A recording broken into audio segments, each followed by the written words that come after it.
ಅಧ್ಯಕ್ಷರೇ, ಗೌರವಾನ್ವಿತರಿಗೆ ಉತ್ತರ ಒದಗಿಸಿಕೊಟ್ಟಿದ್ದೇನೆ. ಮಾನ್ಯ ಅಧ್ಯಕ್ಷರೇ, ಮಾನ್ಯ ಸಚಿವರಿಂದ ಉತ್ತರ ಸಿಕ್ಕಿದೆ. ಕಳೆದ ಬಾರಿ ಅಧಿವೇಶನದಲ್ಲೂ ನಾನು ಇದನ್ನು ತಮ್ಮ ಸದರಿ ಗಮನಕ್ಕೆ ತಗೊಂಡು ಬಂದಿದ್ದೆ. ಅವತ್ತು ತಾವು ಹೇಳಿದ್ರಿ, ಜಂಗಲ್ ಖರಾಬು ಹಾಗೂ ಬಿ ಖರಾಬ್ ಇದ್ದಾಗ ಅದನ್ನು ಯಾರಿಗೂ ಸಹ ಮಾಡೋಕ್ಕೆ ಸಾಧ್ಯವಿಲ್ಲ, ಇದು ಮಾಡಿದ್ದೇ ತಪ್ಪು, ಇದನ್ನು ಹೇಗೆ ಮಾಡಿದ್ರು ನಾನು ಸಂಪೂರ್ಣ ತನಿಖೆ ಮಾಡಿಸ್ತೀನಿ ಅಂತ ಹೇಳಿದ್ರಿ. ಸರಿ, ತಮ್ಮಿಂದ ಲೆಟ್ರೂ ಬಂದಿದೆ ತನಿಖೆ ಮಾಡಿಸೋದಕ್ಕೆ. ಆದರೆ ಇಲ್ಲಿ ಉತ್ತರ ಕೊಟ್ಟಿರೋದು ಇನ್ನೂ ತನಿಖೆ ಮಾಡಿಲ್ಲ, ಉತ್ತರ ಕೊಟ್ಟಿಲ್ಲ ಅಂತ ಹೇಳ್ತಾ ಇದ್ದಾರೆ. ಆದರೆ ಏತನ್ಮಧ್ಯೆ ನಾವು ಸಹ ಸಂಬಂಧಪಟ್ಟವರಿಗೆ ಪೋಡ್ ಮಾಡಿಸೋದಕ್ಕೋ ಮತ್ತೊಂದಕ್ಕೂ ಯಾವುದಕ್ಕೂ ಮುಂದುವರಿಬಾರ್ದು. ಇದು ಸಂಪೂರ್ಣ ತಪ್ಪು ಅಂತ ಇಲ್ಲಿ ಸಚಿವರ ಬಾಯಲ್ಲೇ ಬಂದ ಮೇಲೆ ಅದು ಮುಂದುವರಿಬಾರ್ದಾಗಿತ್ತು. ಆದರೆ ಇಲ್ಲಿ ಒಂದು 16/7/2025 ಒಂದು ಲೆಟ್ರ್ ಬರುತ್ತೆ ಜಿಲ್ಲಾಧಿಕಾರಿಗಳಿಗೆ ಪ್ರಾದೇಶಿಕ ಆಯುಕ್ತರಿಂದ. ಪರಿಶೀಲಿಸಲ ಇದು ಇಷ್ಟೆಲ್ಲ ಓದೋದು ಬೇಡ ಅಧ್ಯಕ್ಷರೇ, ಲಾಸ್ಟ್ ಪ್ಯಾರ ಒಂದು ಹೇಳಿಬಿಡ್ತೀನಿ.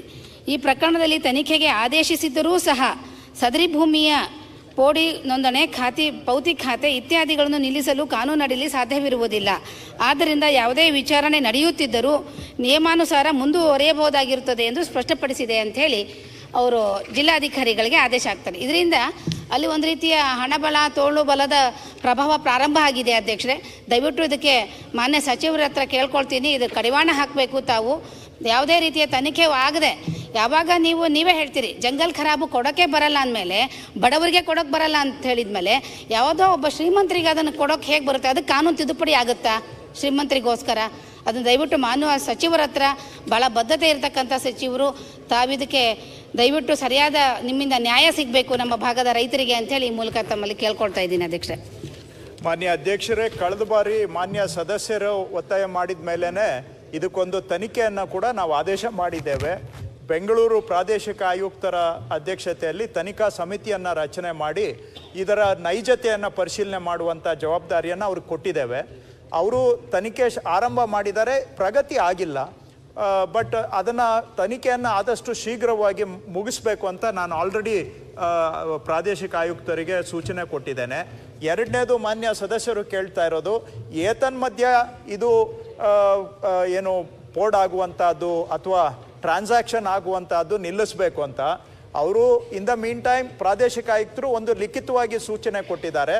ಅವ್ರಿಗೆ ಗ್ರ್ಯಾಂಟ್ ಅಂತ ನಾವು ಈಗ ಆಲ್ರೆಡಿ ಇರೋದ್ರಿಂದ ಅವರು ಗ್ರ್ಯಾಂಟು ಪಡ್ಕೊಂಡಿರೋದನ್ನು ನಾವು ಸೆಟ್ ಅಸೈಡ್ ಮಾಡಿದರೆ ಅದು ನಾಳೆ ಎಲ್ಲ ಸೆಟ್ ಅಸೈಡ್ ಆಗುತ್ತೆ. ಕೂತ್ಕೊಳ್ಳಿ ದಯವಿಟ್ಟು, ಲಾಸ್ಟ್ ಟೈಮು ಹಿಂಗೆ ಮಾಡಿದ್ರಿ.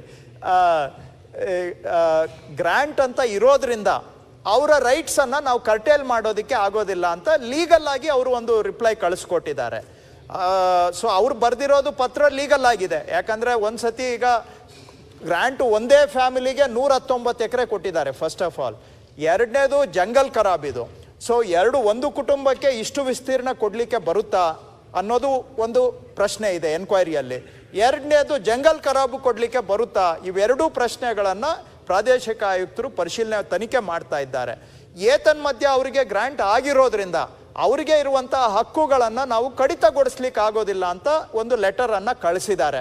ಈಗ ಅದ್ರ ಬಗ್ಗೆ ಅವ್ರದ್ದು ಮಾನ್ಯ ಶಾಸಕರದ್ದು ತಕರಾರಿದೆ. ಈ ಪತ್ರದ ಬಗ್ಗೆ ಅವ್ರು ಹೇಳಿರುವಂಥ ಅಂಶವನ್ನು ನಾನು ಇಟ್ಕೊಳ್ತೇನೆ. ಅವ್ರು ಬರೆದಿರೋ, ತಮಗೆ ಹೇಳೋದು ಅದು ಲೀಗಲ್ ಆಗೇ ಇದೆ ಅವ್ರು ಬರೆದಿರೋದು ಪತ್ರ.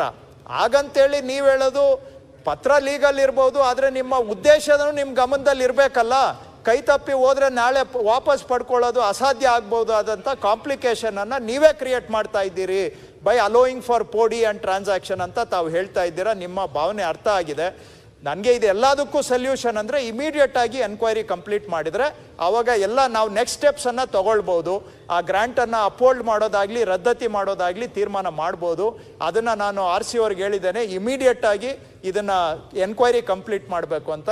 ಇನ್ the meantime principal secretary ಅವರಿಗೆ ಹೇಳಿದ್ದೇನೆ, ಅಲ್ಲಿವರೆಗೂ ಬೇರೆ ಏನು ಮಾಡ್ಬೋದು ಅಂತ ನೋಡಿ ಅಂತ ಹೇಳಿದ್ದೇನೆ. ನಿಮ್ಮ ಇಂಟ್ರೆಸ್ಟು ನಮಗೆ ಅರ್ಥ ಆಗಿದೆ, ಪಬ್ಲಿಕ್ ಇಂಟ್ರೆಸ್ಟ್ ಸೇಫ್ ಗಾರ್ಡ್ ಮಾಡುವಂಥದ್ದು.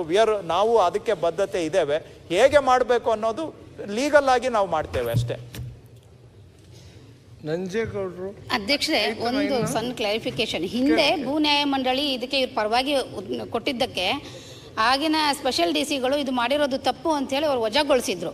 ಅವತ್ತಿಂದನೂ ಇಲ್ಲಿವರೆಗೂ ಸಹ ಈ ಭೂಮಿನ ಇಂಡೀಕರಣ ಮಾಡ್ಕೊಳ್ಳಿಲ್ಲ, ಸರ್ಕಾರ ತನ್ನ ಸುಪರ್ದಿಗೆ ತೆಗೆದುಕೊಳ್ಳಿಲ್ಲ.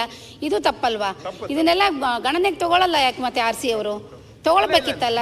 ಈ ರೀತಿ ಒಬ್ಬ ಬಡವರಿಗೆ ಒಂದು ರೀತಿ, ಶ್ರೀಮಂತರಿಗೆ ಒಂದು ರೀತಿಯ ನ್ಯಾಯ ಕೊಡೋದು ತಪ್ಪಾಗುತ್ತೆ. ದಯವಿಟ್ಟು ನಾವು ನಿಮ್ಮ ಹತ್ರ ಅದನ್ನ ನಿರೀಕ್ಷೆ ಮಾಡಿಲ್ಲ. ದಯವಿಟ್ಟು ನ್ಯಾಯಯುತವಾಗಿ ಇದನ್ನು ಬಗೆಹರಿಸ್ಕೊಡಿ ಅಂತ ಹೇಳ್ತೀನಿ. ಅದು ಅಧ್ಯಕ್ಷರೇ ತಪ್ಪಾಗಿದೆ, ಇಲ್ಲ ಅಂತ ಹೇಳೋದಿಲ್ಲ. ಯಾವುದೋ ಕಾಲದಲ್ಲಿಂದ ಆಗಿ ಬಂದಿದೆ. ಅದು ಅವ್ರು ಹೇಳಿದ ಪ್ರಕಾರ ತಪ್ಪಾದಾಗ ಆವತ್ತಿನ ದಿನ ಸರ್ಕಾರ ಸರಿಯಾಗಿ ಹೆಜ್ಜೆ ಇಡಬೇಕಾಗಿತ್ತು, ಇಟ್ಟಿಲ್ಲ. ಇವೆಲ್ಲವೂ ಕೂಡ ನಾನು ಒಪ್ಕೊಳ್ತೇನೆ. ನಮ್ಮ ಕಡೆಯಿಂದ ಸ್ವಲ್ಪ ನಿಧಾನ ಆಗಿರ್ಬೋದು, ಕೆಲಸದ ಒತ್ತಡದಲ್ಲಿ ನಿಧಾನ ಆಗಿರ್ಬೋದು ಅಷ್ಟೇ ಬಿಟ್ಟರೆ ನಮ್ಮದು ಇನ್ಯಾವ ಉದ್ದೇಶದಲ್ಲಿ ಯಾವುದೂ ಸಹ ಕಾಂಪ್ರಮೈಸ್ ಇಲ್ಲ.